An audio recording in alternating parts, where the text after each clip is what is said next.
Chapter 6 of Shrimadbhaagavatha, Uttarayana.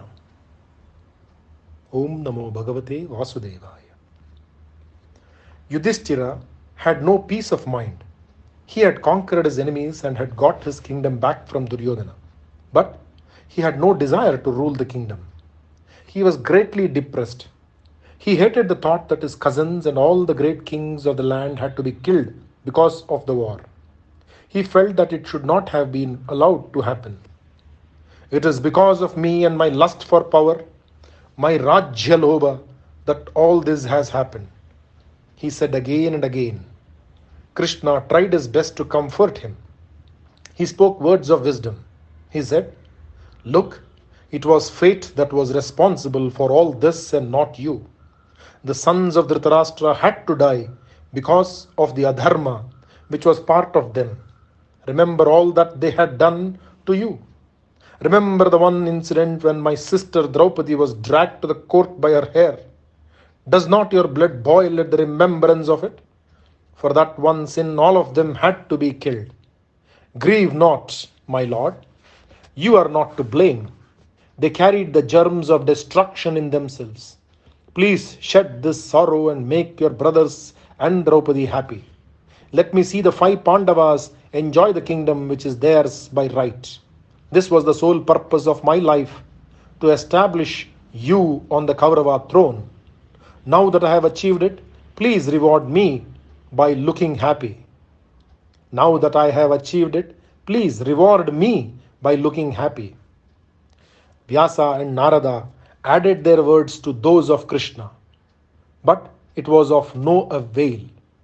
What hurt Yudhishthira most was the killing of Radeya. Day and night he would sit and brood over it, and the entire family was sunk in gloom because of the king's sorrow. One day, while they were all together, all on a sudden Krishna became lost in a reverie. Yudhishthira asked him why he had become so thoughtful all at once. Krishna said, "Bhishma, who is on the bed of arrows, is thinking of me and he wants me by his side. Yudhishthira, he will soon pass away, and with him will go the entire store of wisdom, which he has garnered throughout the years. I suggest that you go to him and ask him to instruct you in the art of ruling the world and in the more difficult art of preparing yourself for the life to come. Uttarayana is fast approaching and you must hurry." Next morning, all of them went to the field of Kurukshetra, where the worthy patriarch was lying, waiting for his death. He looked like a fallen god. They went and stood by his side with folded palms. Tears were flowing incessantly from the eyes of Yudhishthira. He went near his grandfather and said, "Here I am, the sinner Yudhishthira, who is the cause of your death and that of your grandsons. I do not know what special hell is waiting to receive me." The old man stroked his grandson's head with his gnarled hands and comforted him. He convinced the grieving king about the inevitability of the war and said, "My child, do not think that you have killed me. You have granted me freedom from the bondage called life. Long, long ago I promised my mother Satyavati that I would not die until the Kuru throne is established firmly on the earth. Thanks to you, I have been able to keep my promise to her, and I am no end grateful to you for this. My child, if only you knew how tired I am of living. As for your sorrow, wipe it away. It is unbecoming and unworthy of you. You are a king, and a king cannot afford to have feelings of his own. He belongs to his people, and your worry from now on should be their welfare and nothing else." Krishna said, "We have tried, my lord, to comfort him, and I have failed. Not even Narada could comfort him, and Vyasa is unable to convince him that his grief is unnecessary. It is up to you to talk to him, and I hope you will succeed where we have failed." Bhishma's eyes were wet. He said, "Children, I am unhappy to hear about your despondency.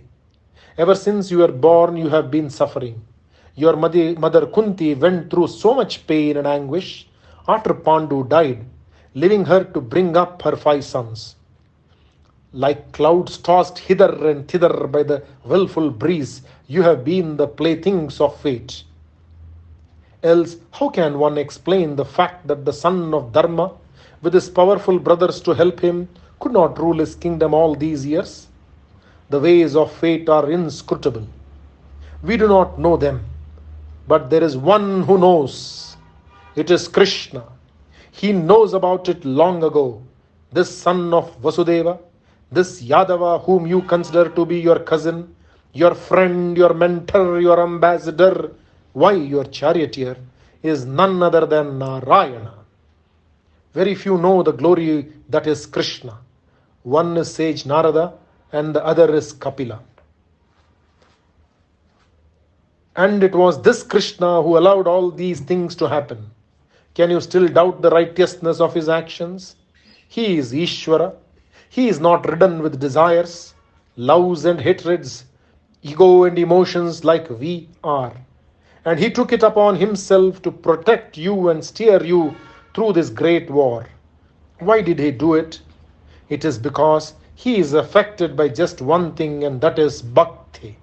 And you have infinite bhakti for Krishna. Look at me. I am on my deathbed and my thoughts were with Krishna. He knew it and he has come to grant me my desire. He is tied to the bhakta with the threads of bhakti. He is tied to the bhakta with the threads of bhakti. Krishna intervened and said, Bhishma, let me ask a favor of you. Command me, my lord, said Bhishma with his palms folded. Krishna took his hands in his and said, Bhishma, you are the son of Ganga. She wanted you to be an ideal king, and so she made you learn the Shastras, statecraft, Rajadharma and all the many dharmas from the divine preceptors, Shukra and Brihaspati. Now you are impatient to go away. Will you teach your grandson, this Yudhishthira, the rules of governing the kingdom? Teach him all that you know. He is the only one worthy of the legacy of knowledge which is in you. It is but right that all your learning should not go back with you to the heavens where you acquired it. So be it, said Bhishma, and for 44 days he taught Yudhishthira all that he had learnt in the heavens. Uttarayana, the day for which Bhishma had been waiting so patiently and so impatiently, came at last. Bhishma was prepared to shed his body. Bhishma, who had led the Kaurava army for 10 days, who had fallen on the bed of arrows on the evening of the 10th day, who refused to reach the heavens on the same day since it was Dakshinayana. It is said that there will be rebirth for one who lays down his body during Dakshinayana. Bhishma, who was the foremost of the sons of the Paurava race, was getting ready to go back to the heavens. He looked at Krishna and said, My lord, it is said that one should close his eyes and contemplate on the form of the Lord in the mind just before the breath leaves the body. But I have the good fortune of having the Lord of Lords by my side. Can anything be more glorious than this?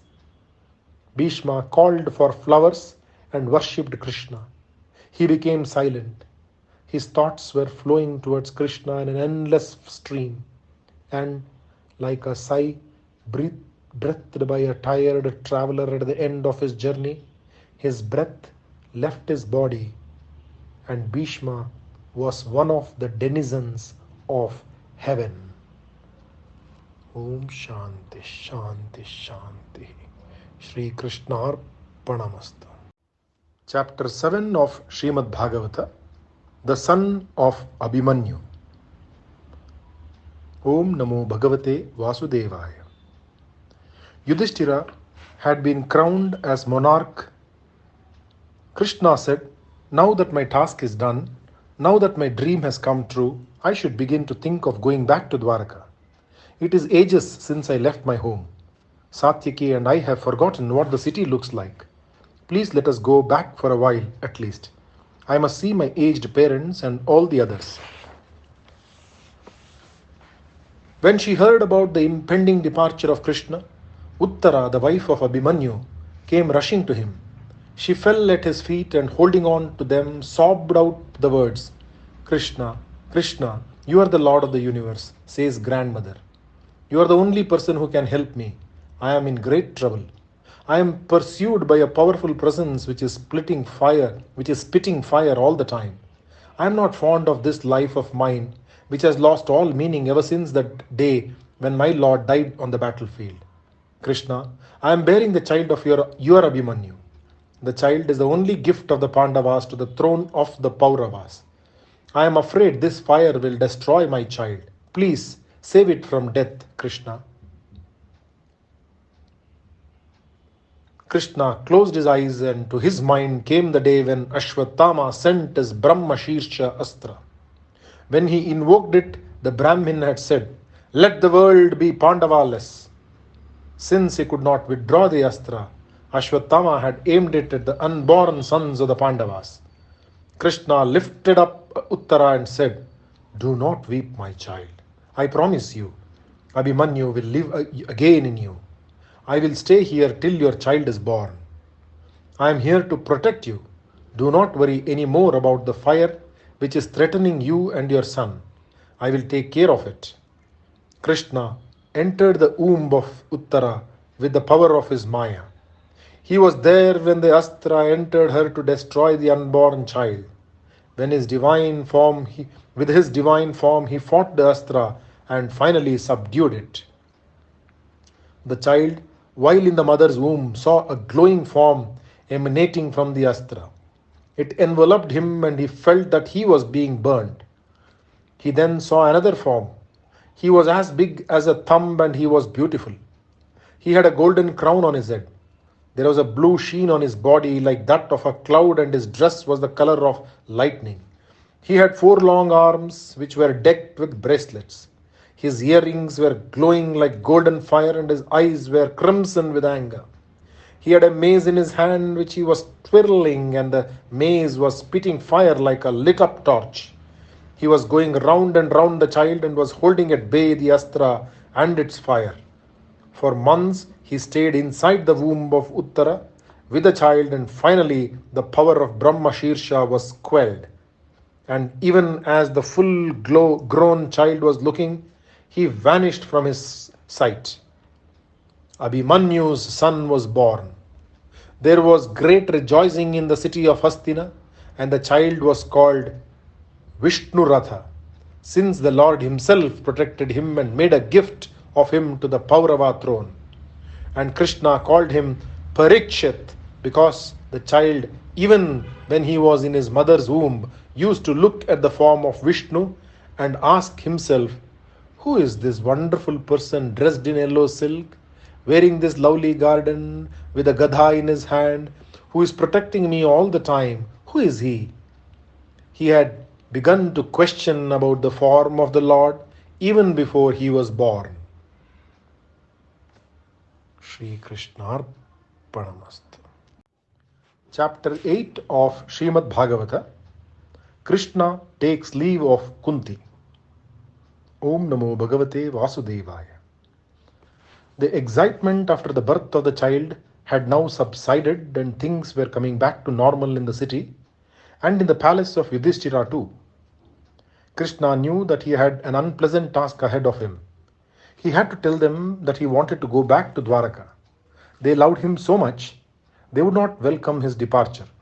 He loved them too, but he had to go. He bade farewell to every one of them individually, to Subhadra his sister, to Draupadi, to Dhritarashtra the old blind king, and to Gandhari, the saintly wife of the old king, and the Pandavas.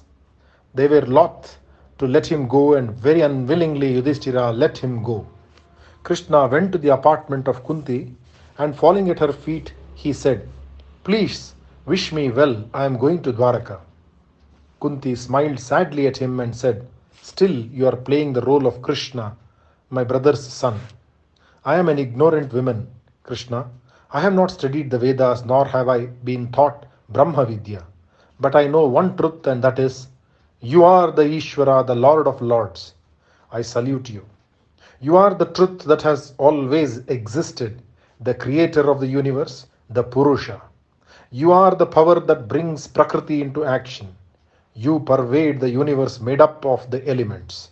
The impenetrable screen which goes by the name Maya hides you from us, and we cannot perceive your presence in every living and non living object.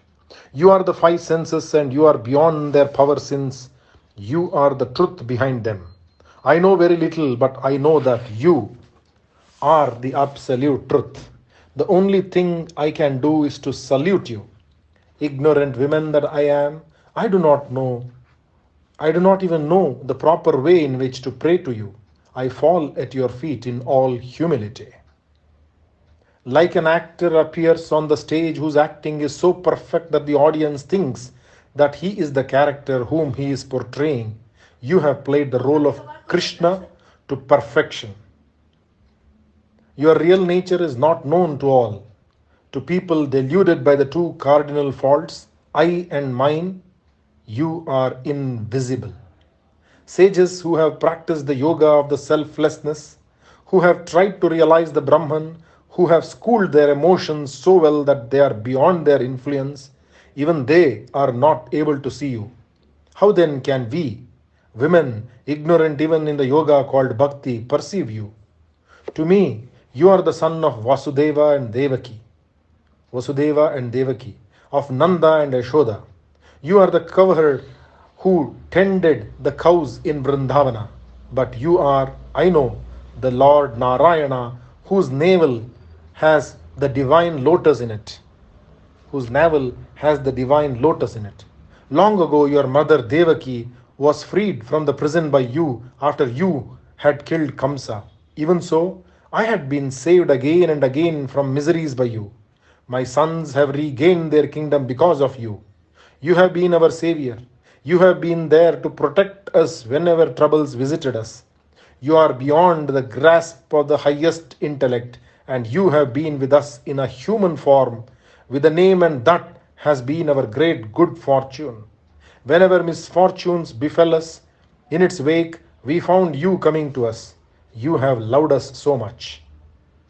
Please, Krishna, there is only one boon I want to ask of you, and that is, there should be misfortune after misfortune visiting us. That and only that will make you be with us all the time. People who are born in good families, who are wealthy, who are well read, and who have their ego thriving on the power which wealth has given them, how can such people be fit to pronounce your name and call you to them? And yet, it is your kindness which makes even such undeserving people fit to be graced by your favors. I salute you, who is the Lord of Lords, who is the uncaused cause of the universe. You are the time which rolls on and on without a beginning and without end. Why did you make up your mind to be born in this world of men? Some say that you were born in the house of Yadu, like the sandalwood tree growing on the slope of the Malaya mountain to propagate to the world the glory of Yudhishthira. Others maintain that you were born as the son of Vasudeva and Devaki to fulfill a promise of yours to a couple, Sutapas and Prishni.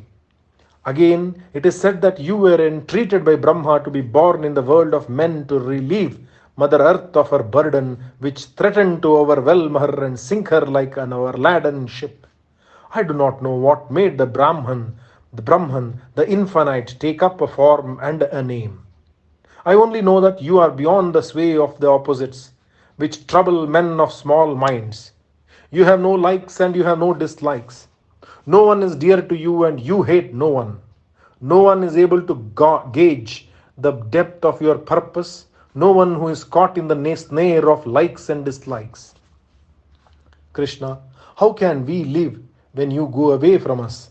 How can the senses function if the life behind them ceases to illuminate them?